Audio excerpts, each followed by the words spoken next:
आजकल बच्चे क्या गाना गाते हैं, हमें नौकरी चाहिए, हमें नौकरी चाहिए। क्यों गाना गा रहे हैं? क्योंकि तुमने बच्चों को यही पढ़ाया, बेटा नौकरी करना है, अच्छे नंबर लाओ, नौकरी करना है, अच्छे नंबर लाओ, नौकरी करना है। तुमने बच्चों को अपाहिज कर दिया है, यहां खोपड़ी से, मस्तिष्क से। आपने ये क्यों पढ़ाया कि बच्चा तुझे नौकरी करना है? तुमने ये क्यों नहीं पढ़ाया, बेटा पढ़ो, इसलिए पढ़ो कि तुम्हें नौकरियां, बड़े होकर नौकरियां देने वाला बनना है। नौकरियां दो। नौकरियां लेने वाला बड़ा कि नौकरियां देने वाला बड़ा? बोलो। लेकिन आज माँ बाप क्या पढ़ा रहे हैं बच्चों को, बेटा नौकरी करना है ना। तुम्हें लग नहीं रहा, तुमने अपने, आज जितने बच्चों को नौकरी नहीं मिल रही है ना, कुछ बच्चे उनमें से आत्महत्या कर लेते हैं। नंबर कम आए, नौकरी नहीं मिली, मर गए। उनकी मृत्यु का जिम्मेदार कौन है? उनके माता पिता जिम्मेदार हैं, उनके माँ बाप जिम्मेदार हैं कि तुमने बच्चों को क्यों नौकरी के आश्रित रखा, क्यों नहीं उनकी बुद्धि को विकसित किया कि बेटा एक द्वार बंद है तो कोई बात नहीं, 4 दरवाजे खुले हैं तेरे लिए, जा बिजनेस करना, व्यापार करना, तू तो बुद्धिमान है, क्या जरूरत है नौकरी करने की। टाटा, बिड़ला, अडानी, अंबानी ने भी नौकरी की होती तो तुम्हारी तरह आज 50,000 रुपया की नौकरी कर रहे होते वो। थोड़ा सोच बड़ी रखो, संकीर्ण विचारधारा में कब तक जियोगे? मर गए कितने बच्चे बेचारे, नौकरी ना मिलने के कारण आत्महत्या कर लिए। नंबर नहीं आते, कुछ बच्चे 10वीं क्लास में फेल हो गए, नंबर कम आए, मर गए। अरे भाई, फेल होने वाले बच्चे भी इतिहास रच जाते हैं।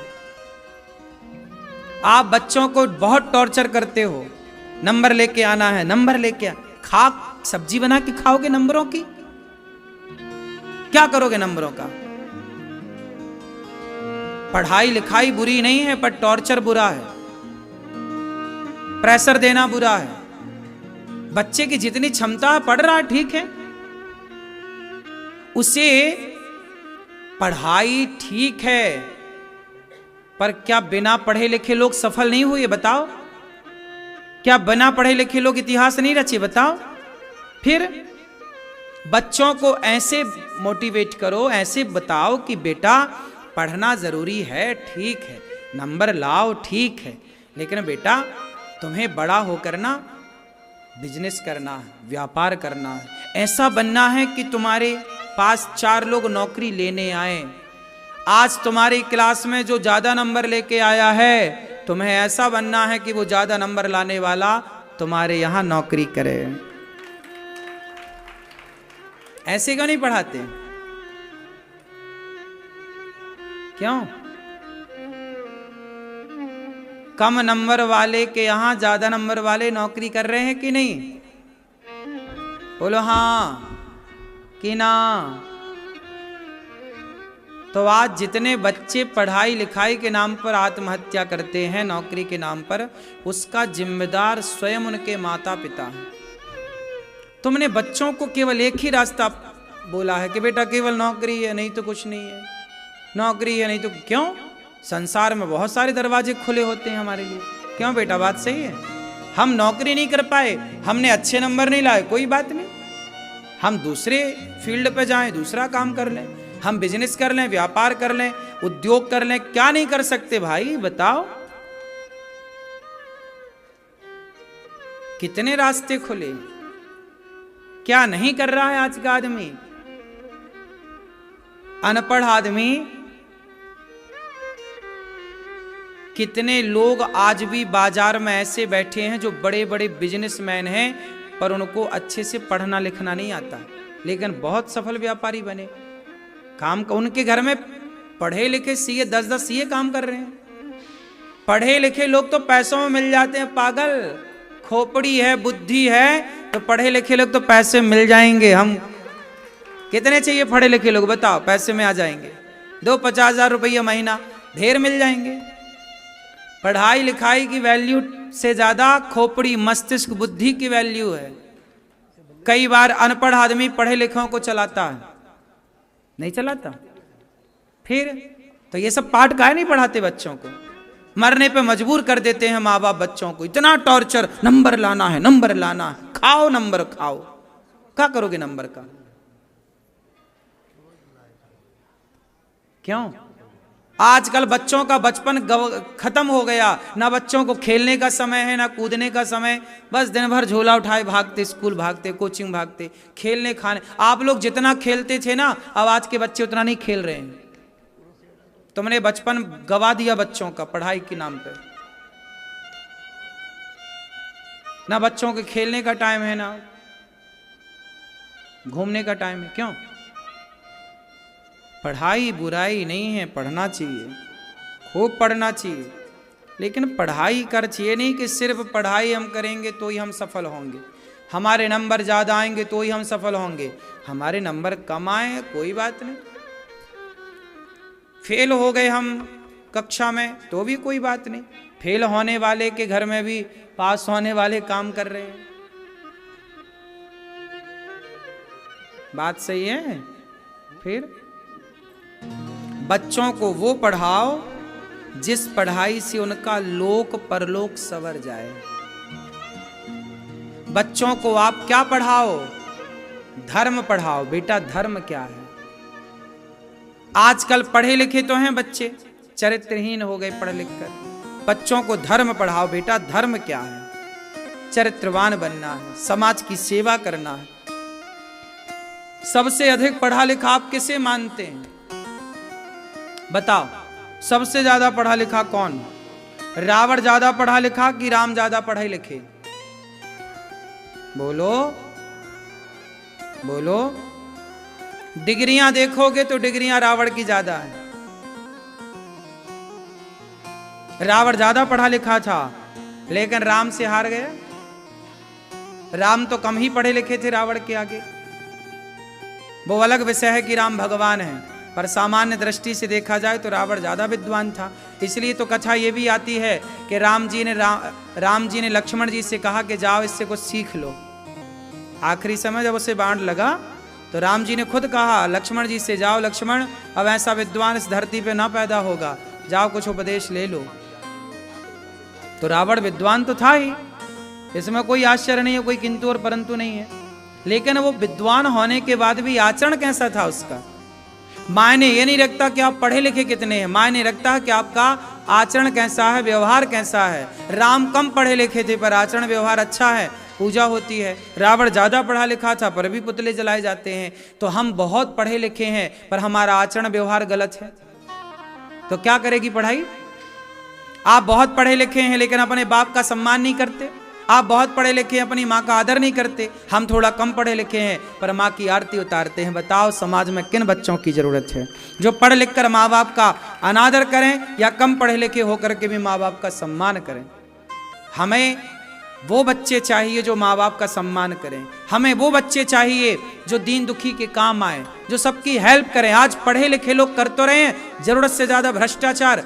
पढ़ा लिखा है लेकिन 1000 रुपया के बिना बात नहीं करता, 5000 लाओगे तो बात करेगा, वरना बात नहीं करने को है। तो पढ़ा लिखा जितने इस देश में पढ़े लिखे उन्होंने ही तो देश को बेचा है, अनपढ़ थोड़ी बेच रहा है। भ्रष्टाचार पढ़े लिखे तो कर रहे हैं, अनपढ़ थोड़ी कर रहा है। बोलो हाँ। जो जितना पढ़ा लिखा है उतना बड़ा भ्रष्टाचार कर रहा है।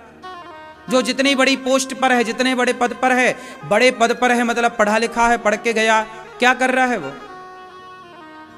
फिर पढ़े लिखे क्या कर रहे हैं? बेच तो रहे हैं अपनी भारत माता को। ऐसी पढ़ाई पढ़ाई है सरकार ने, ऐसी पढ़ाई पढ़ा रही है कि आदमी बेईमान हो रहा है। अरे ऐसी पढ़ाई पढ़ाओ ना कि बच्चा पढ़ के ईमानदार बने। नहीं, मर जाएंगे हम, बेईमानी नहीं करेंगे। ये क्यों नहीं पढ़ाई हो रही है? कौन सी पढ़ाई को आप पढ़ाई मानते हैं? जो आपको झूठ बोलना सिखाए या जो सच पर चलना सिखाए? आजकल पढ़े लिखे लोग झूठ बोल रहे हैं कि सच बोल रहे हैं? फिर क्या पढ़ाया है, क्या पढ़ाया जा रहा है? पहले पढ़ाया जाता था धर्म।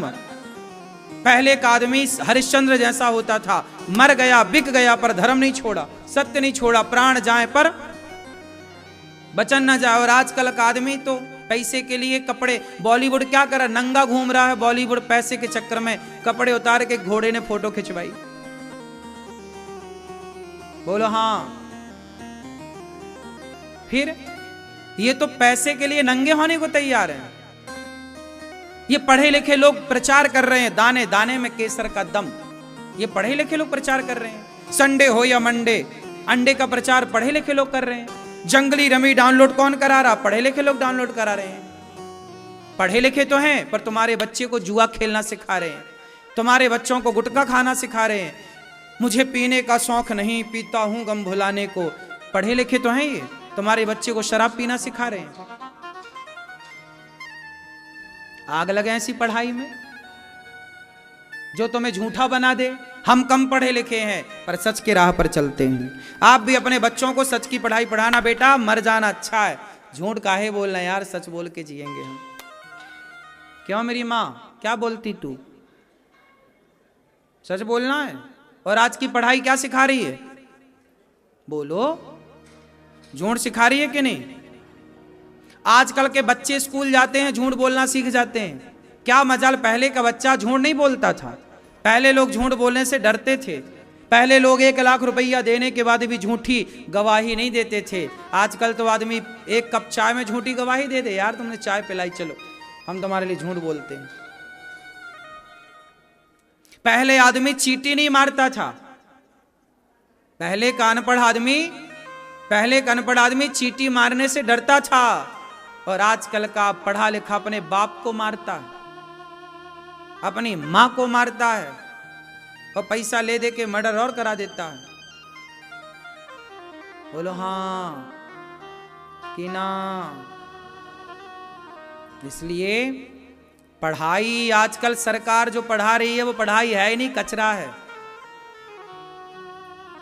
पढ़ाई तो वो है ना मेरी मां, जो आपको सत्यवादी बनाए, दयावान बनाए। अब जिस पढ़ाई ने आपको झूठा बना दिया, वो काय की पढ़ाई है? राम पढ़े तो प्रातः काल उठ के रघुनाथा, मात पिता गुरु नावहि माथा। राम जब पढ़े तो राम ऐसा पढ़े कि सत्यवादी बने। राम ऐसा पढ़े कि माँ बाप का सम्मान करने के लिए वनवास चले गए। आजकल का पढ़ा लिखा बेटा कितनी बात मान रहा है अपने माँ बाप की। कौन सी जगह है जहां भ्रष्टाचार ना हो? छोटे से लेकर के ऊंचे पद तक, बड़े नेताओं से लेकर छोटे नेताओं तक, पुलिस वालों से लेकर के वहां पूरा डिपार्टमेंट भरा पड़ा है। कहीं भी जाओ भैया, पैसे के बिना काम नहीं, भ्रष्टाचार। अभी एक मैया बताई मेरे से यही प्रश्नोत्तरी में, बोले महाराज जी मैं आंगनवाड़ी की कार्य करता हूं। बच्चों के नाम का आंगनवाड़ी में दलिया आता है। बच्चे 2-2 साल के पढ़ते हैं आंगनवाड़ी में, दलिया आता है। वो रो रो के बताई, बोले महाराज जी मैं नौकरी छोड़ दूंगी क्योंकि मैं कथा सुनती हूँ। बोली कि महाराज हमारे जो बड़ा अधिकारी है वो बच्चों के नाम का दलिया आता है तो वो कहता है कि हमें 10 किलो दलिया हमें दो पहले। सोचो बच्चों के दलिया खा रहे हैं ये एक एक। अब उन जो बड़ा आप होता है ना, उसके अंडर में ऐसे 50 आंगनवाड़ी आते हैं, तो 50 आंगनवाड़ी केंद्र से उसने 10-10 किलो दलिया लिया, तो सोचो कि 50 गुणा 10 कर लो, फिर वो दलिया बेच देता होगा उसके बड़े अधिकारियों को थोड़ा थोड़ा पैसा। बोले सबको बढ़ता है ये पैसा।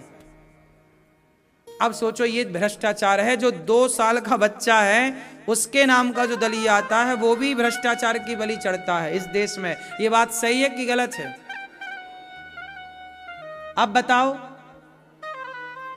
अब ये पढ़े लिखे लोग ना भ्रष्टाचार कर रहे हैं। पढ़े लिखे हम तो बच्चों का दलिया नहीं खा रहे हैं, खा रहे हैं हम तो गौरी गोपाल में आप सबको बढ़िया दाल चावल सब्जी रोटी खिला रहे हैं, भीख मांग मांग के। हम भी क्यों खवाएं, पैसे बचा के रखें? लेकिन हमने झूठ की पढ़ाई नहीं पढ़ी ना, हमने सच की पढ़ाई पढ़ी, इसलिए सेवा कर रहे हैं। हम भी झूठ पढ़े होते तो हम भी काहे को करते, पैसे बचाते। अंतर है साहब पढ़ाई पढ़ाई में। आप लोगों ने मेरे से, मैं बताऊं, मैं केवल 10वीं तक पढ़ा हूं। ये दास अनिरुद्ध, हम सिर्फ 10वीं तक पढ़े हैं, उसके आगे नहीं पढ़े। हम 10वीं तक पढ़ के ही समझ गए कि ये पढ़ाई हमारी मतलब की नहीं है। हमने अपने पिताजी से बोल दिया कि हमें वृंदावन ले चलो, हम भागवत पढ़ेंगे। हमारे पिताजी 1 साल तक नहीं लाए, बोले नहीं तुम पढ़ो, हम तुम्हें नहीं ले जाएंगे। हम 1 साल तक गैया चराते रहे पर हम पढ़े नहीं। हमने कहा भागवत ही पढ़ेंगे। भागवत जी पढ़ना था, बिहारी जी को ये सब सेवाएं करानी थी, इसलिए हमने वो पढ़ाई को हाथ जोड़ा और ये पढ़ाई पढ़ने स्टार्ट की। भागवत जी पढ़े, पुराण पढ़े, वेद पढ़े, जो पढ़े, आध्यात्म की पढ़ाई जो हमारी वैदिक पढ़ाई थी वो पढ़ी। आज गौरी गोपाल गुरुकुल में 150 बच्चे पढ़ रहे हैं। क्यों पढ़ रहे हैं? क्योंकि हम ईमानदारी से काम कर रहे हैं। बेईमान होते तो आज गौरी गोपाल गुरुकुल में जाओ, बच्चों को देखो, उनके रहने की, खाने की कैसी व्यवस्थाएं। सारे बच्चों को रात को 1-1 गिलास दूध मिलता है, सुबह नाश्ता मिलता है, दोपहर के भोजन मिलता है। हम तो उनका दूध की कटाई नहीं कर रहे हैं कि दूध काहे पिलाएं, और उनके माँ बाप से 1 रुपया नहीं लेते, पैसा नहीं लेते 1 रुपया। क्या जरूरत थी हमें? अब 150 बच्चों को, ये बच्चों को कल हम ले गए थे सब भक्तों को दर्शन कराने गुरुकुल का, कि चलो दर्शन करो। तो आप भी गौरी गोपाल गुरुकुल का दर्शन करिएगा। बच्चे पढ़ते हैं, निःशुल्क उनका खाना पीना रहना। हम आप लोगों से भीख मांग मांग के सब सेवाएं करते हैं। हमारे मन में भी पाप होता तो क्या जरूरत थी गुरुकुल खोलने की? 4 से 5 लाख रुपया खर्चा है महीने का। 5 लाख रुपया महीने का खर्चा है केवल गुरुकुल का। 5 लाख रुपया तो कहीं नहीं गया महीने का। खाना पीना रहना और जो आचार्यों की फीस इत्यादि सब पढ़ाने के लिए पैसा तो देना ही पड़ता है, जिनको रखेंगे पढ़ाने के लिए। 50-50 हजार रुपया महीना देता हूं मैं एक आचार्य को पढ़ाने का। पूरे भारत में कहीं पे भी सरकार पहले वर्ष में 50,000 रुपए किसी शिक्षक की तनख्वाह नहीं देती, लेकिन गौरी गोपाल गुरुकुल में पहले वर्ष से ही हम 50,000, क्योंकि उच्च कोटि के शिक्षक लाए हैं, अच्छी क्वालिटी के हैं, पढ़ाएंगे तो उसका बच्चों को परिणाम मिलेगा। 5 लाख रुपए महीने का कम से कम खर्चा है, ज्यादा से ज्यादा तो अभी। और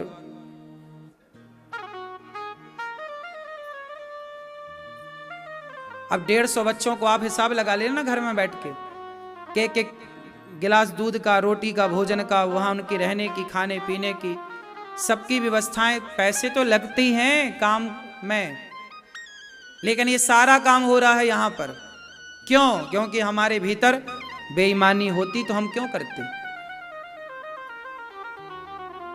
हम भी 2-4 बच्चे ही रखते कि देखो जी 2-4 बच्चे पढ़ रहे हैं। नहीं, पूरा प्रॉपर बच्चों की सब व्यवस्थाएं, एक गुरुकुल जैसा गुरुकुल है। ये सब ईमानदारी से होता है मेरी माँ। अब आप गौरी गोपाल रसोई में जाके भोजन चेक करना, आप सबने प्रसादी पाई होगी। जो आप चावल खाते हो ना गौरी गोपाल रसोई का, वो चावल कौन सा मिलता है आपको? आप में से कितने लोगों ने प्रसादी पाई गौरी गोपाल जी की रसोई में? चावल पाए कि नहीं? कौन सा चावल था वो? आप बताइए। बासमती चावल आप लोग अपने घर पे नहीं खाते, और जाके चेक कर लेना वो बासमती चावल है। हमारे देश में सबसे बढ़िया चावल बासमती ही बोला जाता है। 85 से लेके 90-95 रुपए किलो का चावल है। क्यों? 40 रुपया किलो का चावल भी तो आता है बाजार में, हम वो क्यों नहीं खिलाते आपको? 90 रुपया और 80-85 रुपया का किलो का चावल क्यों खिलाते हैं? इसलिए कि आप हमारे अतिथि हैं, और अतिथि भगवान होता है, और भगवान के लिए सबसे अच्छी चीजें होनी चाहिए। ये मेरा भाव है, ये ईमानदारी है। बेईमान होता तो मैं 40 रुपया किलो का चावल खवाता, पेट तो उससे भी भर जाता आपका। और आप थोड़ी कहते कि आपने ये चावल क्यों खवाया, और सबको फ्री में मिल रहा है। दाल जाके देखना, गाढ़ी दाल, सब्जी, जो व्यवस्थाएं हैं। फिर इससे ये पता लगता है ये ईमानदारी है। सरकार बेईमान होती है, इसलिए वो बच्चों का दलिया भी चुरा लेती है। बोलो हाँ। सरकार को पता है कि भ्रष्टाचार हो रहा है, पर चुप बैठी है धृतराष्ट्र की तरह। सरकार को क्या नहीं पता? सब पता है कि बेईमानी चल रही इस देश में, जबरदस्त भ्रष्टाचार चल रहा है, लेकिन कहां मुंह खुल रहा किसी का? हाँ या ना? आदमी को मौका मिल रहा है तो सब खाए जा रहा है, सब जब सोचिए आंगनवाड़ी का बच्चों का दलिया भ्रष्टाचार की बलि चढ़ रहा है, वहां जो दवाइयां आती हैं उसमें भ्रष्टाचार हो रहा है, सोचिए ये कौन लोग हैं। इसलिए आपसे कहता हूं बच्चों की ईमानदार बनाना, बेईमान ना बनाना। ये धरती ईमानदारों के बल पर टिकी है, बेईमानों के बल पर तो कब की रसातल में चली जाती। क्यों मेरी मां?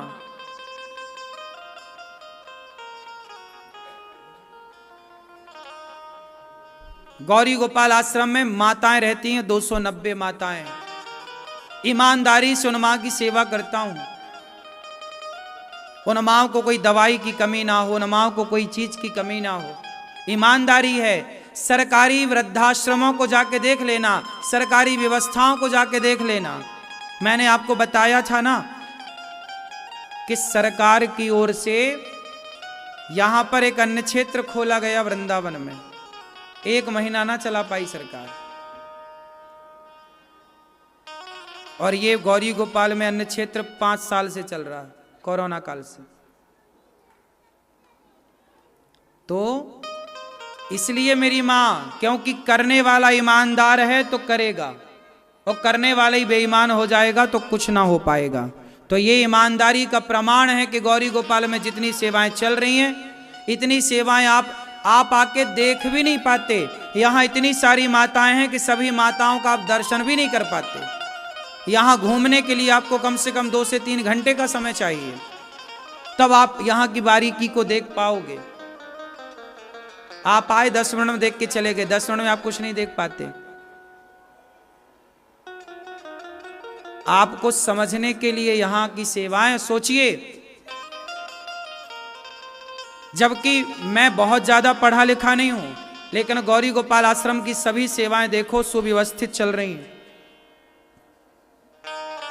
समय से अपना सब काम चल रहा है, समय से अन्य। मैं यहां बैठा हूं फिर भी वहां पे अन्य क्षेत्र बट रहा है, रसोई बट रही है, साधु संतों को भोजन समय से बढ़ता, समय से सेवाएं चलती हैं।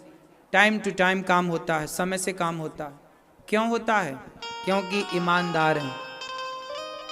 जहां बेईमानी होती है वहां व्यक्ति का स्वार्थ होता है, और जहां स्वार्थ होता है, स्वार्थी व्यक्ति ईमानदार हो ही नहीं सकता।